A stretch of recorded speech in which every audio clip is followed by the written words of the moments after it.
Okay, I think we're going to get started, and what we'll do is we'll just shuffle the agenda around for what we need votes for and need the quorum for.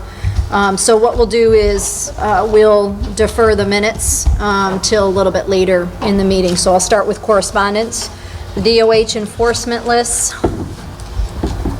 Gill Hall violations, Part 800.16, paramedic certification surrendered. 4/8/15, allowed to maintain basic certification, is not able to reapply for paramedic certification prior to 6/30/16. Teresa McClear, violations 800.16G, suspended for 3 months, effective 2/4/15, placed on probation 3 months, 2/4/15, assessed a civil penalty of $2,000. Brett McGuire, suspended for 6 months, effective 4/15, suspension stayed. Probation for 3 years, effective 4/15/15, civil penalty of $1,000. Michelle Barra, violations 800.15B, suspended for 2 months, effective 4/8/15, suspension stayed. Shane Mezzacappa, violations 800.16C and D, suspended for 1 year, effective 3/16, suspension stayed. Assessed a civil penalty of $2,000, $1,500 is suspended contingent upon compliance with the stipulation and order. We only have one piece of correspondence, and that is a letter from the Department of Health recognizing Canton-Potsdam Hospital as a provisional Level 3 trauma center. Okay, moving on to old business, program agency change. There was a special meeting of the REMSCO held on April 20th, in which presentations from SUNY Canton and Fort Drum Regional Health Planning Organization were provided to become the program agency. And after the presentations, there was discussion and a vote by REMSCO, and the decision was unanimous to move to Fort Drum Regional Health Planning Organization. Letters have gone out to all the agencies along with information on Fort Drum Regional Health Planning. We saw from the REMSCO members, some people thought it was associated with Fort Drum because of the name and thought it was military, so we wanted them to have information on them. We are proceeding with it. We do have a program agency committee that consists of Fred Lampman from Jefferson County, Jim Devers from Lewis, and Craig Ballard from St. Lawrence. And we've had 2 or 3 meetings, and we have a list of tasks with completion dates. And the game plan is July 1st, when the contract ends, that it will be with Fort Drum Regional Health Planning. The ad was in the paper Sunday for the program agency director. And so we are proceeding along with that. Okay, air medical, Ann?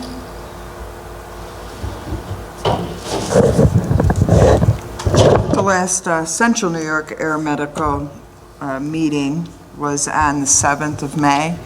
And if you remember, I previously reported at the last meeting that they were looking at potentially forming, inviting some other air medical services in and forming more of a group that included everybody, a statewide air medical services committee, which I thought was a great idea. I was actually very excited about, since we also participate, Air Methods also participates in the Northeast Air Alliance, which incorporates a bunch of other air medical services across the Northeast. At the last meeting on May 7th, the REMSCO chair, or vice chair? Chair. He's REMSCO. Chair. Indicated that since they were a committee of the REMSCO, that they had discussed, and they're actually going to take more of a regional approach with the committee versus opening it up statewide.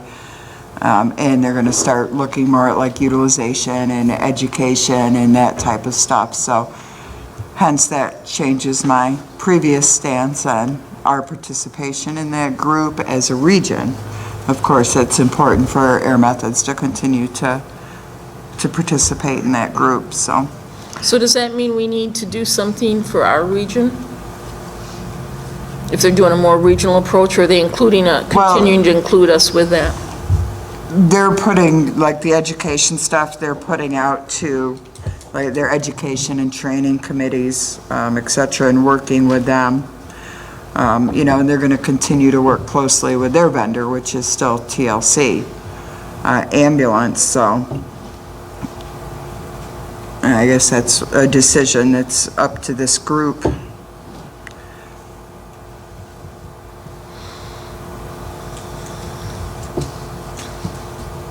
We can talk about it at Remsco.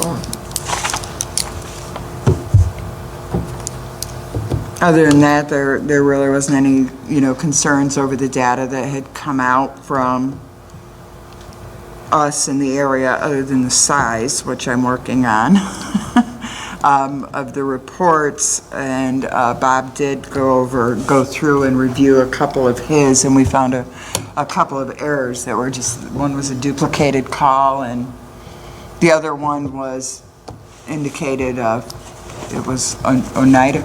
It was an Oswego call, and they hit Oneida instead of Oswego, I think. So those were the only things with the data, but no other operational concerns as far as utilization of the clearinghouse. So that's what I have for air medical. Thanks, Ann. Okay. Jim, state EMS meetings? Everybody have a copy? If not, I can make an airplane and toss it down to you. The state council met Wednesday and Thursday, May, and on May 14th we had a major meeting. We covered a lot of business, and we could be here all night. It's 5 pages long if you look. I want to just highlight it. Rest of it you can read on your own. I know we want to get out of here on time. Some of the big things that they talked about was there had been some changes to Part 800, mainly cleaning up the languages, the language in it, updating it to what, and getting rid of all the old stuff in there. So it has been published from the state register and has been adopted.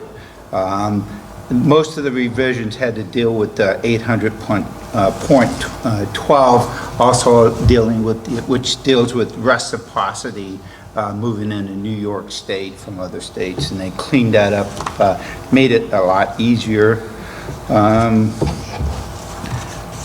Reported on the BLS CPAP policy statement along with the training package. I do have a copy of that, and it will be posted on the State Bureau's website shortly, so they informed us. So that will be on the state website. They did mention that 90% of the state PCRs are now done electronically, which I thought was really moving in the right direction. We're working on BLS protocol revisions. They hope to do a rollout on that. That would include the spinal cord immobilization. Let's see, training and ed, that's where I want to go. Let's see where the EpiPen is. Also, the thing that I think was, I mentioned, it's on page 2, and it's a report that was given by Dr. Daly. It had the check and inject pilot program, and regions can participate. To make it real short, you with the escalating cost of EpiPens. I'm sorry. Can we wait and do this when we obtain a quorum so that we can vote? Because we're going to vote on whether we participate. So do you mind skipping to that? We'll get to it in new business. I'll just skip all that then. Most of this stuff, to let you know what's coming down the future, we're going to look at the 800 equipment on the ambulance and do some revisions and updating that. We also have a committee, the safety committee. We're going to be looking at the requirements for the new ambulances. We're going to look at both the triple K specs, the NFPA specs, some Canadian specs and European safety specs, and try to come up with a new guideline for ambulances as far as construction, and that has to deal with 800.22.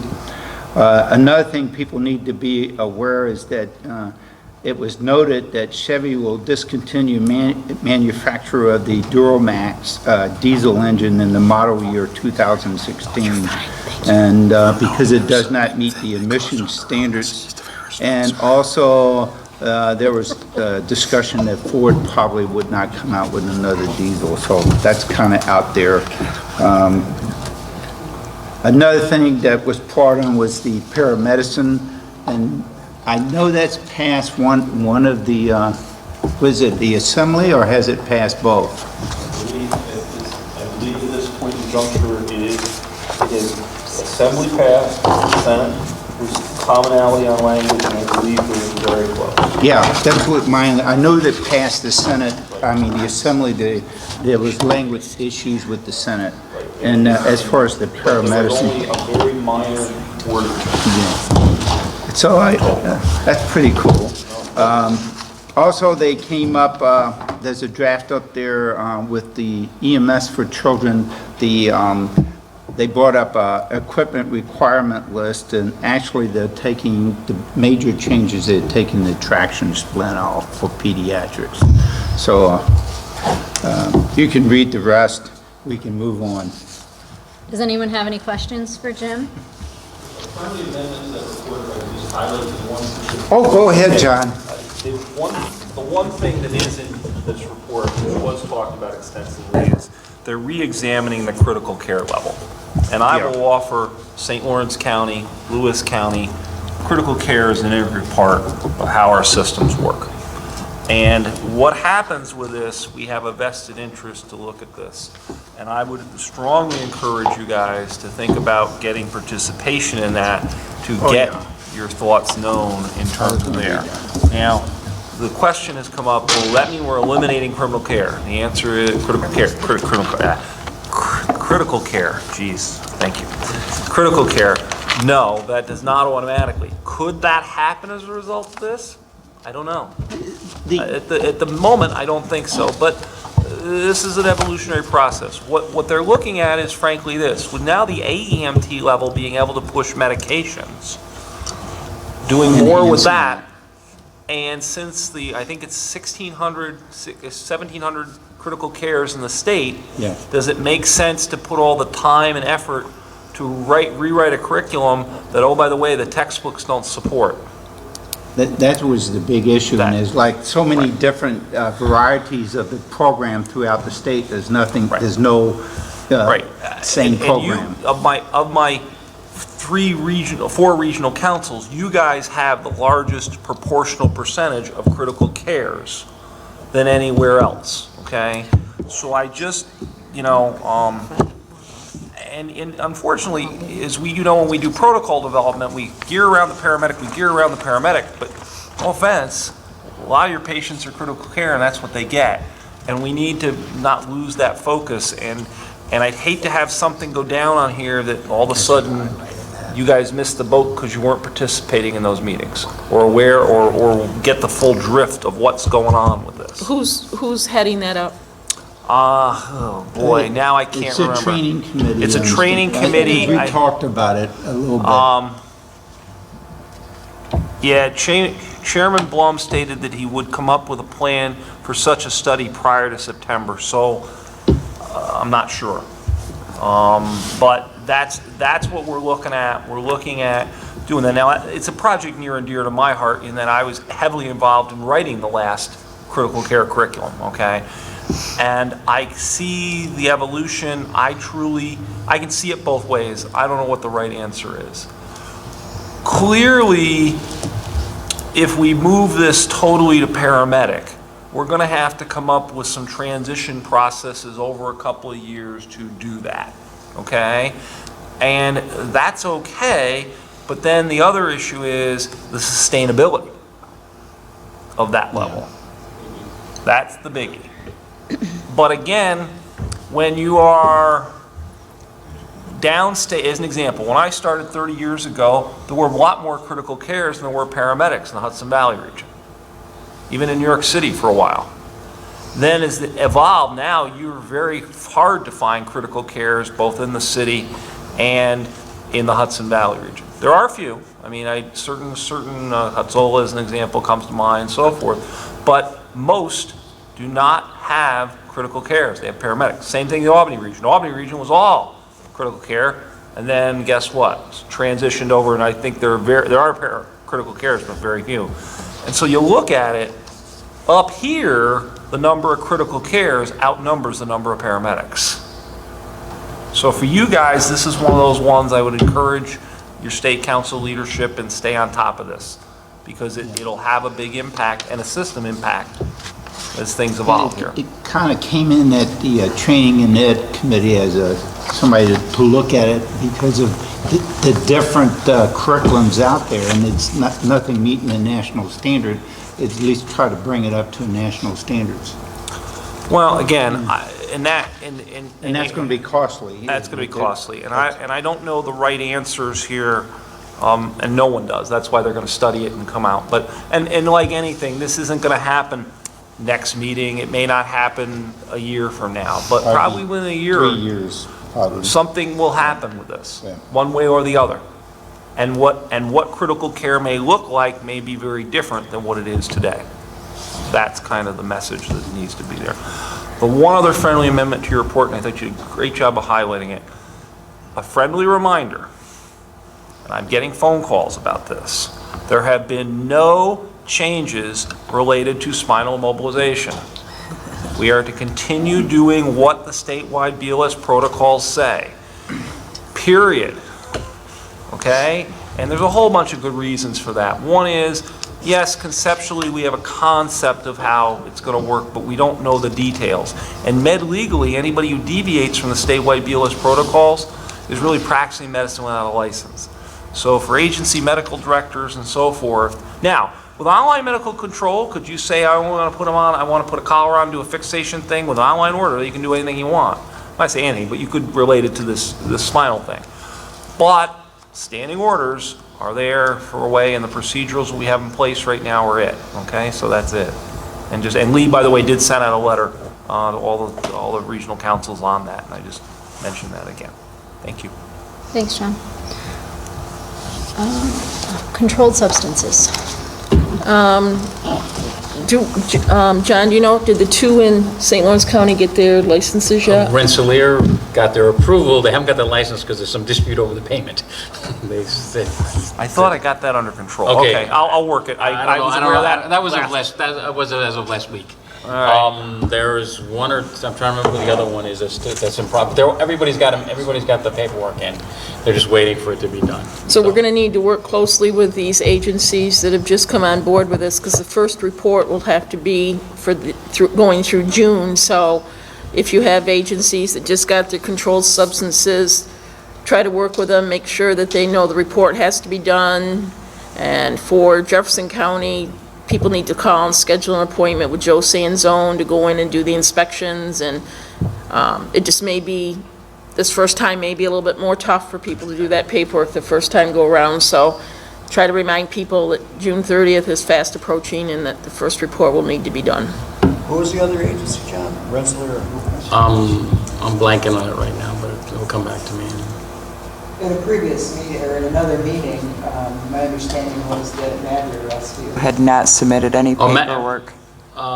Yeah, they actually, excuse me, they were the one, they haven't actually submitted exactly yet. They're going back and forth whether they want to or not, or drop back down to AEMT. That's what that was.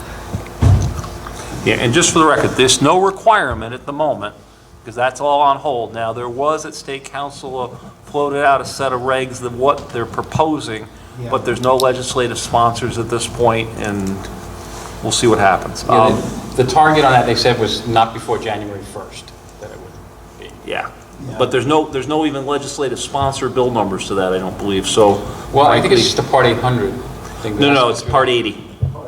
Oh, it's got to go through Part 80. Yeah, Part 80, 8136, what they did do in that, they made it mandatory, because that's how they had to do that, but the other piece is, they made the reporting requirements mandatory, and failure to do that, you have to surrender your certificate and start over. Okay, and that was in that, it's in a draft. Whether or not that's gonna happen, I don't know. But the mandatory having the license was deferred was supposed to be July 1st, but it's deferred until the 800 is completely approved, and that's maybe January 1st, they said. That would be news to me. Okay, well, that's what Lee said. Okay, then I'll yield to Lee. I'm unaware of any firm deadlines to require narcotics on ambulances at this point. I'm saying that's a target. It's not a firm deadline. Yeah, Okay. we're not even close, I don't think. Okay. Deb, anything else? Or? I- Okay. Regulatory. Right. All right. Moving on to Spring Fling. We survived Spring Fling again. People really seem to enjoy the hands-on. The main complaint was that they didn't think we should limit it for the number of people, but we had to buy supplies for that. And then we had people, well, some people told me that I must have signed them up for that, they never signed up and all this. So then we had people that didn't do it, and I announced 2 or 3 times I had openings, but nobody took them, so. But on the evaluations, people wrote that it shouldn't be limited. So they seem to really enjoy that. So we're going to look at doing a whole day of a hands-on seminar maybe in November, and let people come in and rotate through different stations, and it'll help them tie up with CEs, but it'll offer all that stuff as well. So that's something we're going to look at. Thursday night has grown very large. We had over 130 people at pre-conference. So that was very large. Still some complaints on the food, but I just come to the realization you can't make everybody happy, so I just can't take it personal anymore and just let it go. So I think the numbers were great. Everybody seemed to enjoy the pizza and wings Friday night. We had 90 people for that, and that went very well. And I think all in all, it was a good success. The hands-on, like I said, was something new, and people seemed to really like that. So rather than trying to do it there, I think we'll look at doing a separate one day where people can come in and just go to different stations and do it that way. Thanks, Tom. Okay, EPCR. We've got agencies ready to go on from the 3-county region. They're finishing up their paperwork and getting their stuff into EMS chart, so there'll be even less people doing the manual ones here in another month or so. John, regional CMEs online. Oh, we have our own portal into the online CME system. We've signed up, to date, I've signed up 153 people, which is a little less than half of the total of everyone. I'm going to put a little incentive in for people. What I did is I did a little presentation on controlled substances, which I thought was good because a lot of people coming online new with it. So if someone will go through that, we'll put an exam on this. If they take the little online exam, they can get an hour worth of CME. So that's an incentive to sign up for this. And people that have already signed up for it can take it also, an hour's worth of CME. So I think that will sweeten the pot a little bit to get people to sign up for this. They're in the process of upgrading the site. We should be able to do more things with it when it's upgraded and keep better track of people's CMEs. They'll be able to see more about what they have and things like that. And once again, they'll be able to go online and do some CMEs online directly from here and take a little exam and get the credit for that. Things like Spring Fling, once it's fully in motion there, we'll be able to sign people into it directly from the Spring Fling, and then it'll just send the certificates out automatically, which will be a great help for everyone, I think. Deb will appreciate that one. So that's all in progress right now. And So what are we going to do?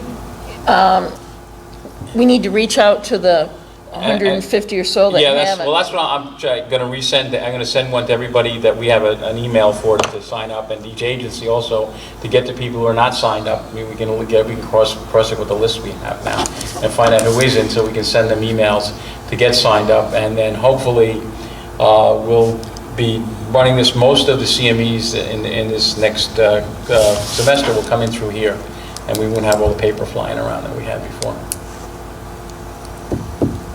Are we going to take paper? We may have to one semester. I mean, we may just have to, but the next one we wouldn't. That's the way I would imagine.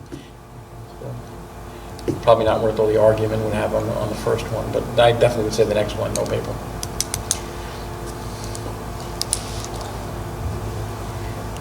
And Okay. we can charge them for the paper.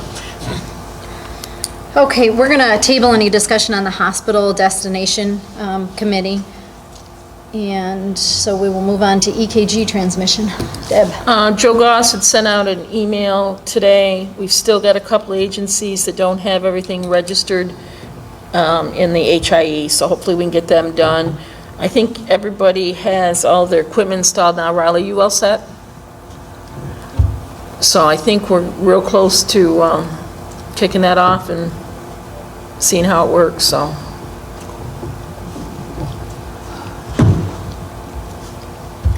Okay, John, CME suspensions?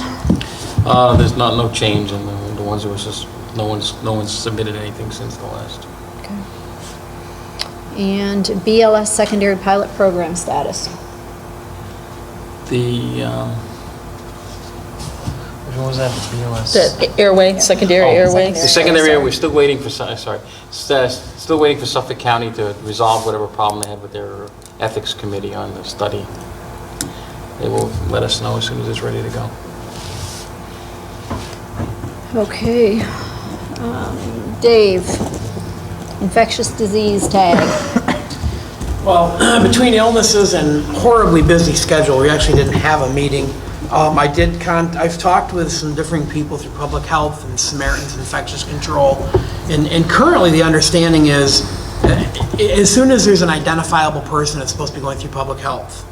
So for example, if it happened in Jefferson County, they're going to contact Jefferson County Public Health, who then is going to contact SUNY Upstate to see if they have beds available, which they're supposed to. Then my understanding is they contact Rural Metro Ambulance, and Rural Metro Ambulance is dispatched to the facility. So until I can get something a little more out of that, of course, John's sitting at the table, and I hate to put him on the spot, but Yeah, you've outlined that's my it, understanding. you've outlined it fairly accurately. Now, let me do a couple codicils if I could to that. Please. The requirement is still in place that everybody's supposed to be training. Now, it doesn't have to be going through burning physical CME, PPE every month, but at least hi guys, how do you double wash, hi, kind of don't let Ebola strip away. Yes, the international community declared Ebola under control, and that was published about a month ago, but there are still cases out there, and we are still monitoring people that are coming back that are at low risk but not at no risk, okay? Now, the expectation here is if we find somebody in a local house who's got fever and chills and they're an at-risk provider, is exactly what you said. Send the local EMS community over, provide supportive care, don't transport them anywhere, and let Rural Metro get up here and get them. Now, if they have an acute condition, they're having an AMI, they're having, and they're afebrile, by the way, may I add, you treat them like any other normal patient. Because they're not, no fever, no transmission. However, if they've got a fever and they got the AMI and all the other things, you still treat all of that, and then you have an option. Medical control can say, meet the Rural Metro truck and take them down to SUNY, or, okay, because they might need cath lab and everything else, or you take them to the local hospital and figure it out from there. That is the working plan. that is being propagated through the state, okay, in terms of dealing with this. Now, yes, still, first responders, all those folks still need to keep all the PPE up and do all that good stuff, but that's the regionalized approach. It just makes more sense, you know what I'm trying to say? Because the other thing is, Rural Metro routinely trains with the staff at SUNY how they're going to meet in the parking lot. They've got barrels where they're going to put their PPE. I mean, there's a process they go through to handle, and by the way, Upstate is going to take all the contaminated medical waste and do that. Now, there is a letter out, and I unfortunately don't remember the dates. SUNY is going through a pretty major revamp of their negative pressure rooms to allow to bring lab services and so forth into that Ebola containment area, and they're not going to have beds available for about a 2-week period while they do this construction build out. And I don't remember the dates. They did publish out an email, a letter to hospitals about that, I know, and ambulance county coordinators, I think, and some other folks got it, and but they'll be up and running here very quickly, and I think it either has already been and gone, or they're in the middle of it right now, and that's my remembrance, but I'm not exactly sure of the dates. Okay, but We need to get something out to agencies, because agencies don't know what they're supposed to be doing. And we're gonna have something happen, and then it's gonna be, Well, because, I mean, I didn't know the rural metro was the thing now, so I mean, I wouldn't well, have known that. here's what's, there is some stuff that came from the county. A program was put together, I can speak for Jefferson County right now. A program was put together with public health, with county coordinators, and 911 center. Yep. So that if you called 911 right now and, you know, fever, travel, I'm just gonna stay with that real simple. Fever, travel, you're deemed a person under suspicion, we're not toning out your local ambulance agency. That call goes to the public health. There's a 24/7 nurse line that gets called. That nurse will speak directly to family or patient if possible, and basically do an immediate pre-screen, and they have the ability to get into statewide Department of Health stuff. And I'm going to be going with paraphrase because I don't have all the book in front of me with the whole thing, but essentially that's going to start the ball rolling. When they get done with that pre-screen, a determination is going to be made that they are a person under suspicion and we need to go that route, or they are not, at which point they'll call 911 back and say, go ahead and dispatch your local agency. But, So your local agencies, until we run into the, hi, you got dispatched to the sick person who either was an unknown third party, no screening got done, if that's the case, then when you show up, you're back to the whole, as you're discussing with your patient, and if I can throw this out just for a second, when you start discussing with your patient, for the first little bit, if you're coming in and it's the, you know, the chest pains and, you know, you've got this critical type call and you're working with your patient, you're still going to ask some questions. If it's a sick person call, you're going to ask the, you have a fever or do you feel feverish? Have you traveled? Have you been? And now they're even backing off. They've taken more countries off the list. So it's really coming down to, we got to remember those countries that were on the list, but they've been taken off the list, and it's long enough off the list now that it's not a concern. So we're going to ask those questions. If it's yes to the travel, yes, they've been back less than 21 days, then we, as the EMS provider, need to call public health and let public health have that discussion. Right, and public health is getting notified of we just got one last week, okay, where travelers are still coming back in, again, low risk, but not zero risk. Yeah. Okay, they're being monitored for temperature, and that's about it. Now, the process here has, yes, from the very early days where every ambulance service was expected to transfer these, and I can remember David and I having the chat about what Guilfoyle was going to do here, and I said, I got a plan to have a rural metro come up. He was like, sign me up, thank God, and to be honest, it made a lot of sense around. And now we have a little different problem up on the bridge, which the Kent County Health provided temperature thermometers, so forth, special training to his folks to go deal and meet someone at the border crossing to take temperatures and so forth, because there was some, I don't know, what's the right word I want to use? Not my job. Yeah, thank you. Out of other folks who were there.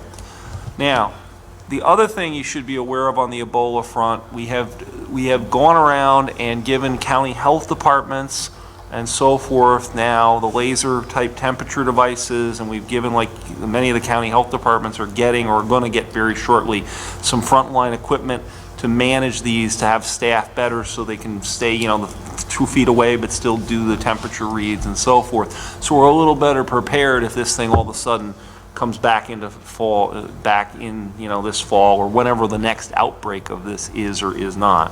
Hopefully I'll be retired and along. whatever the next outbreak is. Whatever the next outbreak is. But for the moment, that has been the plan, and that has been that plan pretty much since, what'd you say, October last year? And I understand that, but we need to remember, we're dealing with volunteer services. I And get every it. day, they were getting 17 emails on Ebola, and now they've had nothing. So in their minds, it's, I haven't heard anything, so it must be everything is normal. And that's why, and it can't be just Jefferson County, we've got to make sure all 3 counties, that we have a plan together, so that we just need to get something, because I'm afraid it's because they're not hearing anything, then people have. Well, Grown lax on and it. quite frankly, I have no issue with, going ahead and, we had the training here, and it was very well attended by 20 people. We had 4 different training sessions when this was hot and heavy and everybody was getting all the emails, and we had 20 people come to our training sessions over 4 sessions. So they really didn't care when it was hot and heavy. The issue where, I'll back up to what I was going to say. Jim and I put a program together. I have no problem. I'm sure Jim, we would not have a problem going around and, take the dog and pony show and go do it with some people so they can see that here's what you would have to do should you fall into this case, but hopefully that won't happen because here's the big plan. And at least give them that. That's not an issue to go ahead and do that throughout the 3 counties. Again, we held it here in Jefferson County 4 different times. Would have no issue at all doing it in St. Lawrence County and Lewis County, and again in Jefferson County. Now, is rural metro covering St. Lawrence County as well? They're covering basically anywhere where there's an open bed that the transferring hospital wants them to go. So as an example, let's say, I don't know, they've got one out in Monroe County because they're all filled up and you got to send them out and they want to transfer them to upstate. They'll go out, go get them, bring back. So whatever relationships or referral relationships are there, they will go. Okay? But governor goes on a call for a sick person, and they get there, Yep. and they deem that it meets the criteria. Okay? Is that rural metro coming to governor? If the patient is going to be transferred to Syracuse, the answer is yes. If they're going to go to Albany Med, not Albany Med, it's a bad example. I can't remember what Albany Med did not. Burlington. Okay. Then the Burlington similarly has a relationship with an ambulance that they would send over and come get them and take them back. But if an example, if rural metro is called to transfer to somewhere else, Syracuse, right? yeah, they're pretty much all going. How about I'd have to go ask? I don't know the answer. How about Lewis County? Where are they going to Syracuse? They do Syracuse, yes. Yeah, and there's no question in my mind. I would echo Dave's response with the training and everything. I actually had to go to each individual agency one by one to drop off the equipment. And as I went to the agency, I trained the ambulance leader and whomever the crew was at that day to actually put the equipment on correctly and ensured that the ambulance leader had a good handle on it. If they had questions, they'd call me back. And I had no grief doing that. But it was a matter of just getting them to participate. So yeah, I can see exactly where you're coming from with that. I trained a few more in the county. It was in the mid-20s. I don't have the exact paperwork here in front of me, but that was only because I was standing there and it got done. So. Ian, did you have a comment? No, just St. Lawrence County Public Health in conjunction with emergency services. What they did is they identified, there was 5, but now there's 4. I think one dropped back. Right. 4 of the major agencies, and they were going to be the only ones that were going to be dispatched to a suspected case of that for transport to a local hospital. And I know that Mike Lakaya in Public Health and those worked with those agencies, or so And that, I get those. Those aren't my worry. My worry is the little fire department that has an ambulance and answers 80 calls a year, and they go to a general illness, and it ends up being that, and then we have Well, bigger problems. That's what my fear is it comes in as a general illness or sick person, and then, I would, without belaboring it much longer, I would point out a couple of quick things that this is probably the crux of the training, is that anytime you deal with a respiratory illness, you should be wearing, your gloves, your goggle, and your mask. And quite frankly, if we go all the way back to what put the world on the scare in United States, in Dallas, Texas, the gentleman who died and the 2 nurses who got it and got sick and got better, the fire department paramedics who went and took care of this guy didn't know what he had and took him in with standard PPEs. Not all this head to toe, full body glove, the whole everything on. And they didn't get sick. The people who get sick are the ones who are dealing with the person putting out 3,000 liters of effluents all day long, cleaning them up. They're the ones who got sick, and probably during the doffing period. So the fact that information or knowledge is what keeps us from panicking, that's the golden rule. Let's get the knowledge out to the people. But the big thing is if you wear your standard PPE that you're supposed to be wearing, and every ambulance should be having gown, gloves, all of that is supposed to be in the ambulance as our standard. It was just because of the extra that we went into the whole booties and, the full body, everything, and the hood and everything. Again, that was really only because if they're spraying and, sending it all over. Otherwise, if you put that on, and again, it's typically presenting respiratory for that, N95, gloves, goggles. And again, you can even have absolutely nothing on and be 3 feet from the person and talk to them, 3 to 6 feet, and ask a few questions and get through that. And I've got several cases where when it first started out, examples that we went through where we got dispatched to, an unresponsive female. And as we walk in, the husbands do you feel like you're gonna throw up again? Okay, just everybody stop, ask a few quick questions. That wasn't the case. We'll go in and proceed and take care of the patient.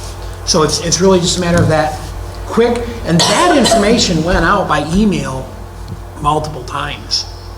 But we definitely could put that around and be glad to if that's something somebody would like us to do. Let me just sum this up this way. Ebola is clearly, for this outbreak, waning to the point it's become much more controllable in the international world. That we know that. The Centers for Disease Preparedness, CDC, has told us that's World Health. Folks, there have been probably 10 or 15 known outbreaks of this disease since its discoverance of significance, and there's probably another 15 or 20 that were minor outbreaks. This one just happened to be the biggest, and it caught us here on our home soil, and that's what threw the fear of God into all of us. Now, like anything, this one will wane, and who knows when it will rear its ugly head again. We could be back in the same business in the fall. well, and that's why we called the cat. We didn't put Ebola, we put infectious disease, just to have just something to give people a No, I get reminder it. that. The biggest hassle we have is simply this. We don't do well with normal PPE to begin with, daily in EMS. Okay? As an example, if I see I routinely, when I give a mini neb in the back of an ambulance, I wear an N95 mask. And you know what my EMTs and you watch the ED staff when I'm still giving it, walking in with a mask, they get rather excited. And it's like, no, I know he's got pneumonia, that's it. I just don't want his bacillus. Okay? And you're bronchodilating and coughing and hacking, and I just don't want it. That's all. It's not that, but wow, if you do that in this industry, you're considered a zealot or some weird person. But that's exactly what Dr. Daly said in one of his presentations was, you're doing a respiratory call, put on an N95. Yeah. That's standard precaution, and we don't do it. But so Dave, perhaps that can be the message too, and a more Certainly. important from an We push infectious that a disease, little not more necessarily an hard with Ebola providers. specifically Correct. too, but Yeah, good but- PPE and reminder, perhaps we could do that too. Certainly. Okay. We could, I guess my question then would be to come back with, what is it we want? Do we want a document that can be put out to people? What would you like from this then? Originally, I think was would be looking most at how the effective? transportation's gonna occur, but it's developing into others, so what would you like? Probably document. You're not going to get a groups of people together, correct? I'm wondering if we could put together some posters or something that can go to the agencies that they could post that talks about good PPE and proper donning and doffing and just some general, think about the N95 when you go on the respiratory calls and. We have a bunch of that already that we're using. We put it together and get it to folks to look at. And That'd be if great. we're okay with it, then we can get the Yeah. program agency to distribute it Because electronically. if we did it posters like that, I mean, we could even maybe laminate them and get them to each of the agencies that they could post in their departments so that Just as a regular the reminder. people would have it to look at and. Most everything that's being used is off the CDC websites. Yeah. Certainly, thank you. Thanks, Steve. Okay, medical legal review training class. I think that was Ann? Ann and Mark, wasn't it? No? Ian's. Not you, Mark. No, Mark Tuttle. Mark Tuttle. No, Ian's giving me a look like. So it was just Mark? Was it just Mark, Ian? Maybe it was just more. Was it just Mark? I don't think I was on All right, that. we'll just, we will just table that one. That was, operating outside the scope of practice. Debbie had put together a draft policy about scope of practice, and nobody wanted it, and they said we could do it as an education piece, and And Mark was the one that was going to do it. Okay. Yeah, I was gonna say, I don't think I got on that one, but Sorry, we just, we thought maybe it included you as well. I am Okay, getting how up there in about- age, I could How have. about Ann, how about urgent care center identification? That one I did. I was actually quite surprised. There's nowhere near as many urgent care facilities in the Tri-County area as I thought. I knew Bob had told me there was only one in Lewis County. we're getting one in Adams. Cool. So I did put the list together. It went out via email today. I know most people probably didn't have a chance to see it, but Debbie did send me back one that's across the street from Samaritan that I don't think I had on the list. So if you do get a chance sometime to gander at it and see if there's anyone that's missed on there that you're aware of, please let me know. It's not I don't think it's a time issue right at the moment. We got a month of summer. Come August, it could snow again, so you might need Yeah, it. right. And then at that time, the committee we'll have to reach out to these folks and a lot of them close, find out what their procedures are, kind of get a feel from them in regards to what their thoughts are on it. So that's the next step. Thanks, Ann. Okay, John, the med control manual. That's, completed, and it just has to be approved and then sent out to. Did everybody have a chance? Remember, John brought it to our last meeting, and we wanted an opportunity, people have a little more time to look at it. And then it was supposed to come back here, everyone having reviewed it, so that we could vote on it. No? Okay. Because right now, nurse NP should not be giving med orders, and that's happening, and it's not spelled out in that. So how about this, guys? control If we, manual. I really need perhaps, and I'm sorry to ask, but we send it back out again? I will email it to And everybody individually we tomorrow. have to have input so that we can approve this. Our next meeting's not till the fall. So can we do it via email? Yep. Approval of? Yep. So will everyone please be diligent and to review it and email back to John? Thank you. Okay.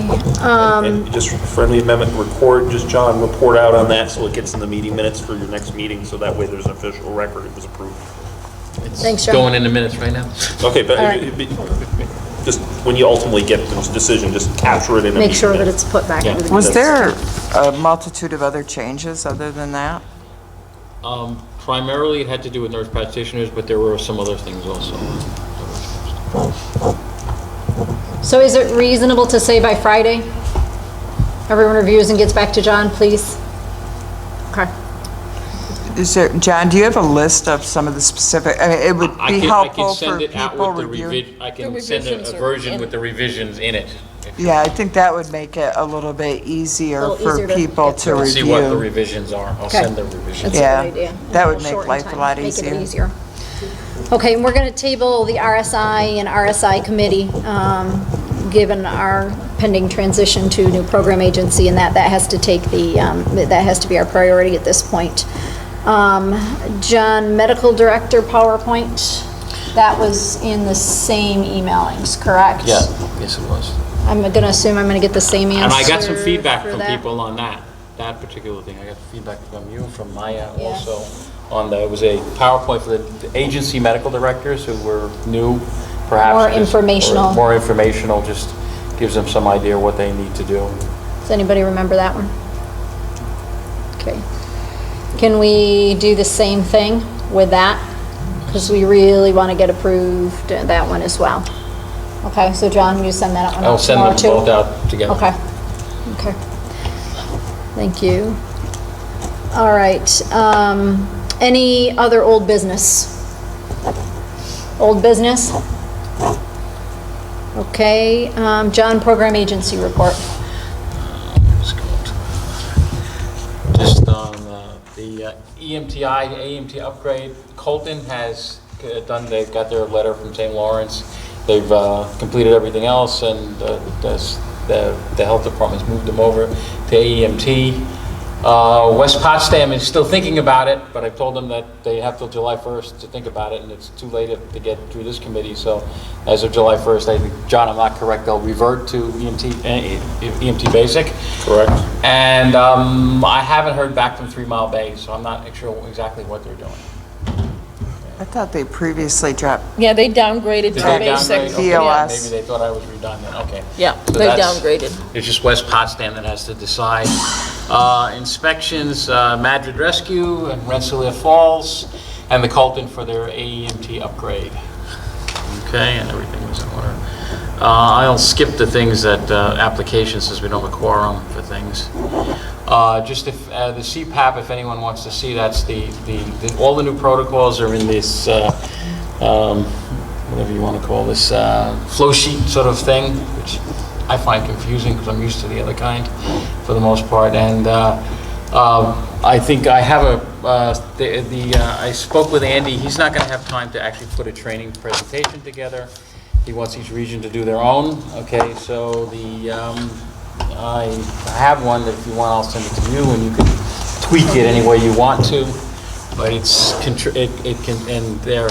their recommended training for the CPAP for BLS is 3 hours of didactic lecture, 1 hour of psychomotor hands-on practice, and the 2 hours written. I assume that's written and skills testing, not written and skills remediation, because there's another remediation component after that. Just a couple of things. There was some talk at the State Council, how many times people actually use EpiPens that we all throw away. I think the estimate was, what, Jim, $10 million a year and thrown away EpiPens across the state. I mean, that's pretty amazing when you think about what we could do with $10 million. Okay, this was actually one use that we did have, and since I've been here, this is the only use that's come into our office to be looked at. Okay, and the patient did improve, the symptoms did improve with this thing. One very positive thing we did have come into the office, though, was an AED use at the Indian River High School for a 16-year-old in cardiac arrest. Was defibrillated successfully, went eventually to, I believe, Burlington, and had an implantable defibrillator put in. And they found his sister had the same condition, so she hadn't shown any signs, so they were able to correct that before she had any issues. So, Wow.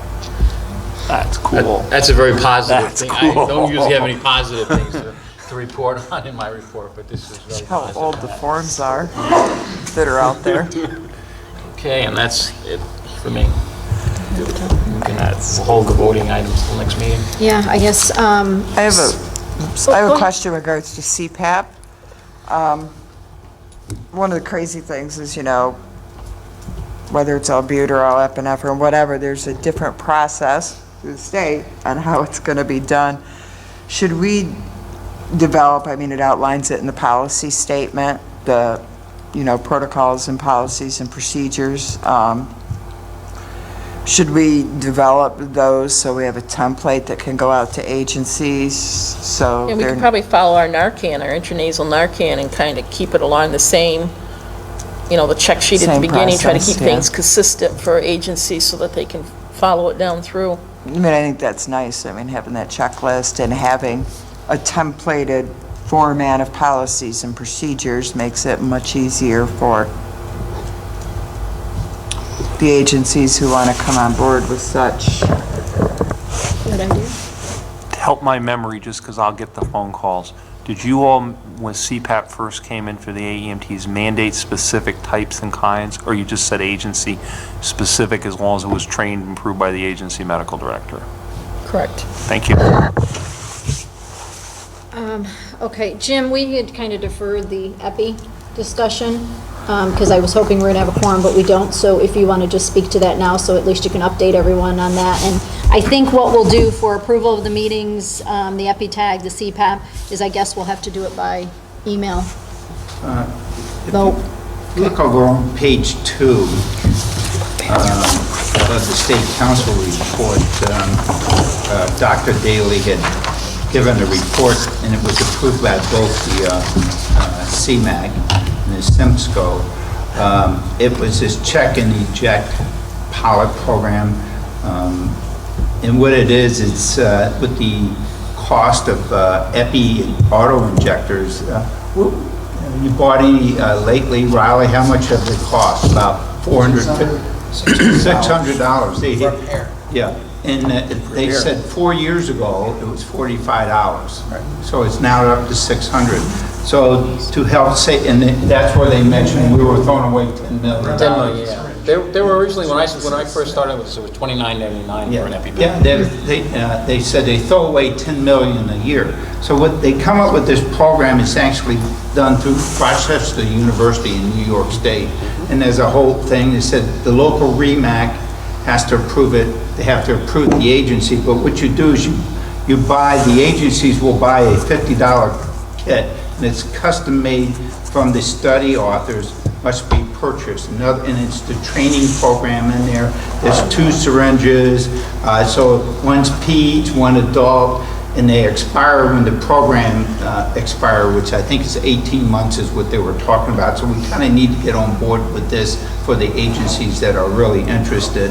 And they kind of, the price of the kit includes all the training material. Only 1 or 2 kits per vehicles will be needed. They passed them around at the state council. So really, it looks like a little cassette player. They open in, you got the 2 syringes and the vial in there. And everything's all included, so the agencies can do it. And they have to have a physician. I think Rochester has a physician call that you can consult with. And I think we should go with that for the agencies that want to. We can get more information. I think if our council approve it, we can call Andy Johnson and he can refer to Dr. Daly. The true cost of the kit, by the way, is about $5. The reason the $50 kit fee is because you're supporting the on-call and the study data. There's going to be data, and it's still a good deal, okay, in terms of the options. And there's been some concerns in a couple of the other Remacs I deal with about overdosing with this. They are actually, the syringes are printed, for those who didn't see them at State Council, have lines on them. So it's relatively foolproof, and they're only half cc syringes. So even if somebody draws up the entire thing and an adult and gives 0.3 versus 0.5, probably not going to hurt anybody. And I think they went over statistically, nationally, they've had very little, They had no problems at all. no problems at all. So Washington, again, just for the general physicians who may not be familiar with all that, that's the why of this. It's just, we're paying the $50 to support the study, but when it gets done, it's going to be even cheaper. It's going to be about $5 a whack. These kids don't talk to you like the new ones do. Well, yeah. John, Washington State did that, 198 injections with no errors. Yeah, at so- all. And every one of them in their pilot was warranted. Yeah, so, So no Jim, it brainer. sounds very reasonable for us to move forward with this, but we don't have a quorum. Can you type up a summary for it that can be emailed around so people Yeah, I can can do vote yes or no? I know we're gonna send a lot around this way by email, but again, I don't wanna wait until our next meeting in the fall. So Jim, can you do that? Yeah. Get it to John. Get it to John me, will I get have it to pictures of everybody. the kits and stuff that I took at the. So you two come up with something that summarizes it? Call me tomorrow, we'll put something together and I'll send it out. And the email needs to specifically say yay or nay. You need to vote Yes. and respond. Okay, and then we'll move forward, okay? This is a, Is that agreeable with everyone if we do it that way? Okay. Absolutely. And I guess what we'll do is just for our April 6th meeting minutes, if we just distribute them one more time and just ask for a response so that we can approve those, but I'm not so worried about those. Okay, does anyone else have new business that they need to bring forward? I'll just John? cover one question. How bad have the synthetic marijuana ODs been up in the North Country? None? Sporadic, Sporadic? yeah. Okay. At least at Samaritan. All right, how about Lewis? We've seen any. Okay, good. St. Lawrence? As far as I know, haven't been any in St. Lawrence. Okay, cool. The reason we're asking is obviously, just to bring you all up to speed, we had a huge problem in Syracuse to the emergency approval. We extended it out to Utica because they were getting bombarded. Right now, it seems to be waning somewhat. There's still, rural Metro's seeing one now, about 2 a day versus when we were seeing like 20 and 30 a day. But it's there. If it becomes a hassle, okay, like, because you never know where the dealers are going to go sell now. I hate to say that, but okay. We need to just, have communication, and if we get another surge or spike, this one is about crew member safety. Okay, that's what this one's about, folks. Okay, and BCS has allowed us to be pretty liberal here because they get that benzos are the only way to go. The one other thing that makes sense too is this is just, the big step is not having to play online order here. You can just go do it, okay? Because you go in, figure out what's going on, then you got to go play Mother Mary and then go back, and now everybody's getting beat on more. Versus the one other thing, if you have to do online control, IM seems to be anecdotally a little better way and safer way to go, and they're so hyped up, the absorption's probably as good as if you did IV. Okay, that seems to be. And then the other thing is, with the typical patient restraint protocol we have with, what's the other drug we have in there? For patient, we have, You must be, are you talking about Haldol, John? Haldol, thank you. Haldol makes them worse. Thank you. Don't mind me, my brain went there. Haldol makes them worse. Do not give them Haldol. And that's been proven out by SUNY and a couple other places down in Florida. They've similarly Haldol, and that's the protocol says do not use Haldol. But again, get online orders up here if you don't have the new protocol. But Haldol is making them more crazy.